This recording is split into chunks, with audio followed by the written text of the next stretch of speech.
സുജയ.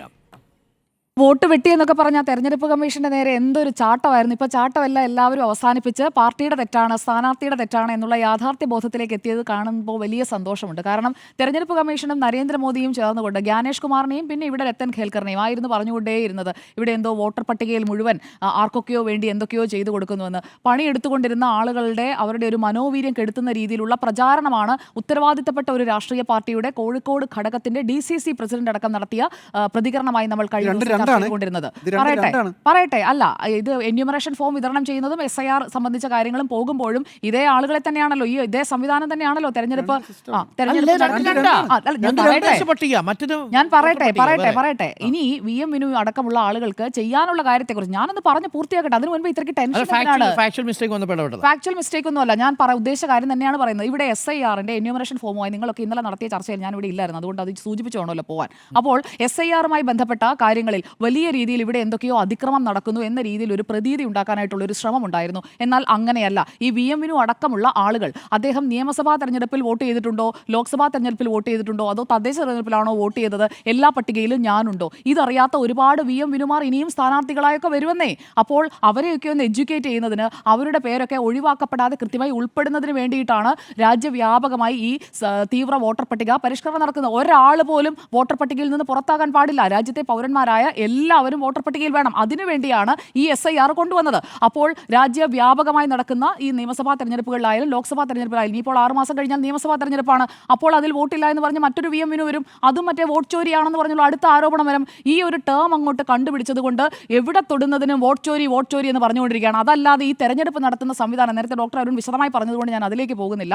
നിയമസഭാ തെരഞ്ഞെടുപ്പും സംശയം അവിടെ നിൽക്കട്ടെ സാറേ, ഞാനൊന്ന് പൂർത്തിയാക്കിയിട്ട് സംശയിക്കാം. ഞാൻ നേരത്തെ സംശയമൊന്നും ഉന്നയിച്ചില്ലല്ലോ. അപ്പോൾ ഇവിടെ വോട്ട് വെട്ടലിനെ കുറിച്ച് ഞാൻ ഇതിലേക്ക് പറഞ്ഞു തുടങ്ങിയതുകൊണ്ടാണ്. ഈ BLOമാരുടെ ഒരു മാനസിക വീര്യം തകർക്കുന്ന രീതിയിലുള്ള സമീപനങ്ങളാണ് പ്രധാനമായും ഈ നെഗറ്റീവ് ക്യാമ്പയിൻ കൊണ്ട് നടക്കുന്നത്. അപ്പോൾ അവർ ചെയ്തുകൊണ്ടിരിക്കുന്ന ഒരു പ്രക്രിയ എന്ന് പറയുന്നത് ഒരാൾക്ക് പോലും വോട്ട് നഷ്ടപ്പെടാതിരിക്കുന്നതിന് വേണ്ടിയാണ്. നിങ്ങളുടെ വോട്ട് കൃത്യമായി ഉണ്ടോ, നിങ്ങൾക്കത് ചേർക്കുന്നതിനായിട്ടുള്ള കൃത്യമായിട്ടുള്ള അവസരം ഒരുങ്ങുമ്പോൾ അത് വിനിയോഗിക്കാതെ ഇരുന്നുകൊണ്ട്, അല്ലെങ്കിൽ ഈ എന്യൂമറേഷൻ ഫോം കൊണ്ടു തന്നു കഴിയുമ്പോഴേക്കും ഇപ്പോഴല്ല, ഇതല്ല മുഹൂർത്തം എന്ന് പറയുന്നതിനെ ഹൈലൈറ്റ് ചെയ്ത് വലിയ സംഭവമാക്കി കാണിക്കുന്നു. പക്ഷേ ഇതിനിടയിൽ സംഭവിച്ച കാര്യം എന്താണെന്ന് നോക്കൂ. 97% എന്യൂമറേഷൻ ഫോമുകളുടെയും വിതരണം പൂർത്തിയായി കഴിഞ്ഞു. ഞാനൊക്കെ ഫിൽ ചെയ്ത് കൊടുത്തു കഴിഞ്ഞു. നമ്മുടെ വിവരങ്ങൾ നമ്മൾ രേഖപ്പെടുത്തുന്നതിന്, എന്യൂമറേഷൻ ഫോം കൃത്യമായി രേഖപ്പെടുത്തുന്നതിന്, അതിനോട് വിയോജിച്ച് നിന്നതിന് ശേഷം പിന്നീട് സ്ഥാനാർത്ഥിയായി പെട്ടെന്ന് രംഗപ്രവേശം ചെയ്ത ശേഷം അയ്യോ വോട്ടില്ലേ എന്ന് പറഞ്ഞിട്ട് കാര്യമില്ല. കാരണം നിയമസഭാ തെരഞ്ഞെടുപ്പിൽ മത്സരിക്കാൻ ആരെങ്കിലും ആഗ്രഹിക്കുന്നുണ്ടെങ്കിൽ എന്യൂമറേഷൻ ഫോമും ഈ വോട്ടർ പട്ടികയിൽ പേരും ഒക്കെ വേണം. അല്ലാതെ ആ സമയത്ത് സ്ഥാനാർത്ഥിയായി പാർട്ടി പ്രഖ്യാപിച്ചതിന് ശേഷം മത്സരിക്കാനിരിക്കുന്നവരോടാണ്. അപ്പോൾ അതിനുശേഷം വോട്ടില്ല, മോദി കൊണ്ടുപോയി, മോദി വെട്ടി എന്ന് പറഞ്ഞിട്ട് കാര്യമില്ല. അതുകൊണ്ട് ഞാനിതൊന്ന് സൂചിപ്പിച്ചു എന്നേ ഉള്ളൂ. അംഗീകൃത രാഷ്ട്രീയ പാർട്ടികൾക്ക്, കോൺഗ്രസ് അടക്കം, ഇപ്പോൾ ആരോപണം ഉന്നയിച്ച കോൺഗ്രസ് അടക്കമുള്ള അംഗീകൃത രാഷ്ട്രീയ പാർട്ടികൾക്ക് അധിക ബൂത്ത് ലെവൽ ഏജന്റുമാരെ, അതായത് BLAമാരെ നാമനിർദ്ദേശം ചെയ്യാനും ഈ വോട്ടർമാരിൽ നിന്ന് പൂരിപ്പിച്ച ഫോമുകൾ ശേഖരിക്കുന്നതിന് വേണ്ടി സഹായ കേന്ദ്രങ്ങൾ, ഹെൽപ്പ് ഡെസ്കുകൾ സ്ഥാപിക്കാനുമുള്ള സൗകര്യമൊക്കെയുണ്ട്. അതൊക്കെ ഉപയോഗിക്കേണ്ട സമയത്ത് ഉപയോഗിക്കണം. കാരണം നമ്മൾ പിന്നെ ഉപദേശിച്ചിട്ട് കാര്യമില്ലല്ലോ. കാരണം പേര് വെട്ടി സ്ഥാനാർത്ഥിയെ മത്സരിക്കാൻ കഴിയില്ല എന്നുള്ള ഇതുപോലത്തെ ഒരു സാഹചര്യം നിയമസഭാ തെരഞ്ഞെടുപ്പിന്റെ സമയത്ത് ഉണ്ടാകാൻ പാടില്ല.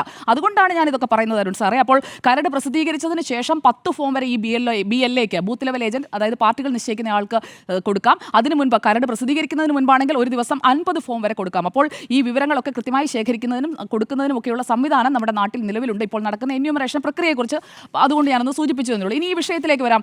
VM വിനുവിന് വോട്ടില്ല, വോട്ട് വെട്ടി. VM വിനുവിന്റെ വോട്ട് വെട്ടി എന്നുള്ള പ്രയോഗം തന്നെ തെറ്റാണെന്ന്, ഈ ചോദ്യം തന്നെ ആവശ്യമില്ല. വോട്ട് ആര് വെട്ടി? ഉണ്ടെങ്കിലല്ലേ വെട്ടാൻ കഴിയൂ. ഇല്ലാത്ത ഒരു സാധനം വെട്ടി എന്ന് പറഞ്ഞു കഴിഞ്ഞാൽ ഇതിപ്പോൾ ആത്മഹത്യ കൊലപാതകമാക്കുകയാണ്. ഇവിടെ നാട്ടിൽ ഇപ്പോൾ നടന്നുകൊണ്ടിരിക്കുന്ന അതാണ്. ആത്മഹത്യ കൊലപാതകമാക്കുകയാണ്. സ്വന്തമായി ചെയ്യാത്ത ഒരു കാര്യത്തിന്റെ ഉത്തരവാദിത്തം മറ്റാളുകളുടെ തലയിൽ കെട്ടിവെക്കാനായിട്ടുള്ള ഒരു ശ്രമമാണ് കോൺഗ്രസ് നടത്തിക്കൊണ്ടിരിക്കുന്നത് എന്നുള്ളത് പറയാതിരിക്കാൻ കഴിയില്ല. ഇവിടെ തെരഞ്ഞെടുപ്പ് കമ്മീഷനെ, മറ്റ് ഏത് രാഷ്ട്രീയ പാർട്ടികളെ കുറ്റം പറയാതെ സ്വന്തം പണിയെടുക്കണം. അവനവന്റെ പണി അവനവനെടുക്കാതെ അവൻ അങ്ങനെ ചെയ്തു, ഇവൻ അങ്ങനെ ചെയ്തു എന്ന് പറഞ്ഞിട്ടൊന്നും ഒരു കാര്യവുമില്ല. ഇവിടെ അവനവന്റെ പണി എടുക്കാത്ത പാർട്ടിയുടെ പേര് കോൺഗ്രസ് എന്നാണ്. രാജ്യം മുഴുവൻ നഷ്ടമായിക്കൊണ്ടിരിക്കുന്നത് കേരളത്തിലും കൂടി ആവർത്തിക്കാതിരിക്കണം എന്നുണ്ടെങ്കിൽ ഇപ്പോഴെങ്കിലും സ്വന്തം പണിയെടുക്കാനായിട്ട് തയ്യാറാകണം. അതായത് സ്ഥാനാർത്ഥിയായിട്ട് നിർത്തുമ്പോൾ അതിൻ്റെ ഒരു ബേസിക് ക്വാളിഫിക്കേഷൻ ആണല്ലോ വോട്ടർ പട്ടികയിൽ വോട്ടറായ ഒരു വ്യക്തി ആയിരിക്കണം എന്നുള്ളത്.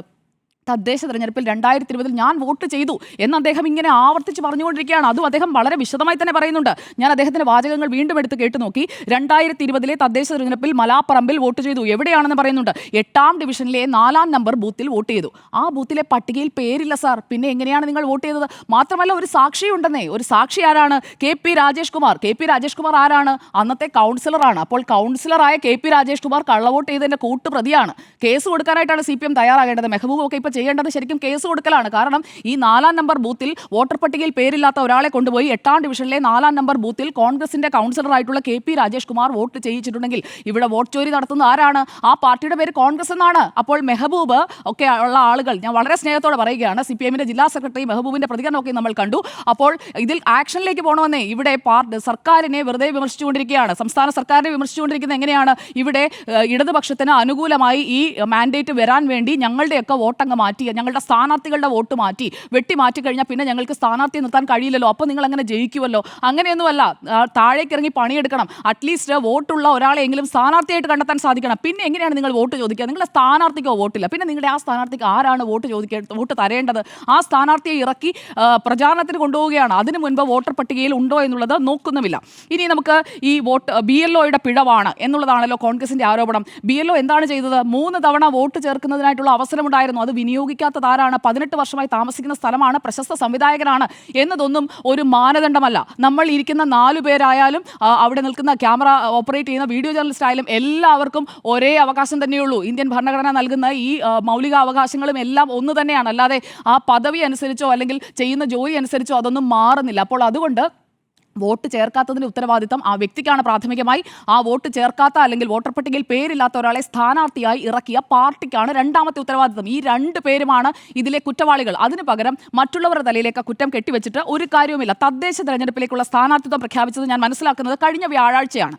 അതിനുശേഷമായിരിക്കും ഒരുപക്ഷേ ഈ വോട്ടർ പട്ടികയിൽ പേരുണ്ടോ എന്നത് അടക്കം നോക്കുന്നത്. കാരണം സാർ പറഞ്ഞല്ലോ, നേരത്തെ അരുൺ സാർ പറഞ്ഞല്ലോ, നാമനിർദ്ദേശ പത്രികയിൽ പൂരിപ്പിക്കേണ്ട ഒരു ഭാഗമുണ്ട്.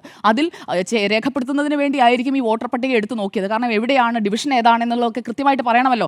അപ്പോഴൊന്നും എന്തുകൊണ്ടാണ് ഈ 8-ാം ഡിവിഷനിലെ 4-ാം നമ്പർ ബൂത്തിൽ വോട്ട് ചെയ്ത ആൾക്ക് ആ അഡ്രസ്സ് അതേപടി പറയാൻ കഴിയാത്തത്? അപ്പോൾ 2020 വോട്ട് ചെയ്തെങ്കിൽ 8-ാം നമ്പർ ഡിവിഷനിലെ 4-ാം നമ്പർ ബൂത്തിൽ അതവിടെ കിടക്കണമല്ലോ. ഇനി കോർപ്പറേഷൻ ERO പറഞ്ഞത് എന്താണ്? EROയുടെ ഫൈൻഡിംഗ് ഇപ്പോൾ സംസ്ഥാന തെരഞ്ഞെടുപ്പ് ഓഫീസർക്ക് പോയിരിക്കുകയാണ്. ആ ഫൈൻഡിംഗ് എന്ന് പറയുന്നത് 2020 ശേഷമുള്ള ഒഴിവാക്കൽ പട്ടികയുണ്ട്. ഡിലീറ്റ് ചെയ്തിട്ടുണ്ടെങ്കിൽ, റിമൂവ് ചെയ്തിട്ടുണ്ടെങ്കിൽ അതിനും ഒരു പട്ടികയുണ്ട്. ഒഴിവാക്കിയവരുടെ പേരൊക്കെ അതിൽ കൃത്യമായി കിടപ്പുണ്ടാകും. ഈ പറയുന്നത് പോലെ ആരും ഒന്നും മുക്കിയിട്ടൊന്നുമില്ല. അപ്പോൾ ആ ഒഴിവാക്കൽ പട്ടികയിൽ വിനുവിന്റെ പേരില്ല. ഇനി ആരെങ്കിലും പരാതി നൽകിയിട്ടുണ്ടോ? വിനുവിന്റെ വോട്ട് ഒഴിവാക്കുന്നതിന് വേണ്ടി എതിർകക്ഷി, അവിടെ LDF-നെ ആണല്ലോ പറയുന്നത്, ആരും പരാതിയും നൽകിയിട്ടില്ല. പരാതിയുമില്ല, ഒഴിവാക്കിയിട്ടില്ല. പിന്നെ ആര് വെട്ടി, എന്തിനു വെട്ടി, എങ്ങനെ വെട്ടി? ചേർക്കാത്ത ഒന്ന് വെട്ടാൻ കഴിയുമോ എന്ന ചോദ്യം അവിടെ അതുകൊണ്ടാണ് നിൽക്കുന്നത്. CPIM-ന്റെ ഗൂഢാലോചന എന്ന വാദമൊന്നും അവിടെ നിൽക്കില്ല എന്നുള്ളതാണ് എൻ്റെ ബോധ്യം. എന്തായാലും മലാപ്പറമ്പിൽ വോട്ട് ചെയ്തു എന്ന് ഇനി 8-ാം നമ്പർ ഡിവിഷനിലെ 4-ാം നമ്പർ ബൂത്തിൽ വോട്ട് ചെയ്തു എന്ന് ഇനി പറഞ്ഞാൽ അത് കേസാകുമെന്നുള്ളത് ഉറപ്പാണ്. ആ രീതിയിലൊരു നിയമപരമായ നീക്കത്തിലേക്കൊക്കെ കടക്കുമെന്ന് എനിക്കറിയില്ല. കാരണം ഇന്ത്യ മുന്നണിയാണല്ലോ, അപ്പോൾ പോട്ടേന്ന് വെച്ച് സൗഹൃദ മത്സരമാണല്ലോ പലയിടത്തും. അപ്പോൾ അതുകൊണ്ട് അതിനൊന്നും നീങ്ങില്ലായിരിക്കും. ഇപ്പോഴൊക്കെ ഈ പ്രതികരണങ്ങളിലൊക്കെ അങ്ങ് ഒതുക്കുമായിരിക്കും. യഥാർത്ഥത്തിൽ ചെയ്യേണ്ടത് കേസ് കൊടുക്കുകയാണ്. സുപ്രീം കോടതിയിലേക്ക് SIR-നെതിരെ നീങ്ങി അത്രയൊന്നും പണവും ചെലവാകില്ല, അത്രയും വലിയ വക്കീലും വേണ്ട. ഒരു പരാതി കൊടുത്തിട്ടുണ്ടെങ്കിൽ കൃത്യമായി നടപടിയെടുക്കാനായിട്ടുള്ള സംവിധാനമൊക്കെ എന്തായാലും കേരളത്തിലുണ്ടെന്നാണ് ഞാൻ മനസ്സിലാക്കുന്നത്. ഇനി വൈഷ്ണയുടെ കാര്യത്തിലേക്ക് വരാം. വൈഷ്ണയുടെ കാര്യത്തിൽ വൈഷ്ണ സുരേഷ് എന്ന് പറയുന്ന ഒരു യുവ സ്ഥാനാർത്ഥിയെ ഇറക്കുക, അത് മാത്രമായിരുന്നു കോൺഗ്രസിന്റെ ലക്ഷ്യമെന്നാണ് ഞാൻ മനസ്സിലാക്കുന്നത്.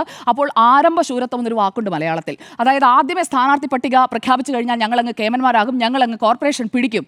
ആ ഒരു അമിത ആത്മവിശ്വാസത്തിൽ എല്ലാ കാര്യമൊന്നും നോക്കാൻ പറ്റിയില്ലെന്നേ. അതാണ് സംഭവിച്ചത്. വൈഷ്ണയുടെ വീട് എവിടാന്ന് ചോദിച്ചപ്പോൾ മുട്ടടയിലാണ് എന്ന് പറഞ്ഞു കാണും. മുട്ടടയിലായിരുന്നു, ഇപ്പോൾ പക്ഷേ മുട്ടടയിലല്ല. അമ്പലമുക്കിൽ ആ വോട്ടർ പട്ടികയിൽ പേരുണ്ടോ? അങ്ങനെ മത്സരിക്കാൻ സാധിക്കുമോ? അവിടെയും ഉറപ്പാക്കണമായിരുന്നു. കാരണം അവരുടെ പ്രായവും അവരുടെ അനുകൂല ഘടകങ്ങളും ഒക്കെ പരിഗണിക്കുന്നതിനൊപ്പം വോട്ടറാകണം എന്നുള്ളതൊരു ബേസിക് കാര്യമാണ്. ആ ബേസിക്സ് നോക്കാതെ അഡ്വാൻസ്ഡ് കോഴ്സിലേക്ക് പോയതാണ് കോൺഗ്രസിന് പറ്റിയ പാളിച്ച എന്നതാണ് എൻ്റെ അഭിപ്രായം. വോട്ട് വെട്ടിയിട്ടില്ല എന്നതാണ് എൻ്റെ ടേക്ക്.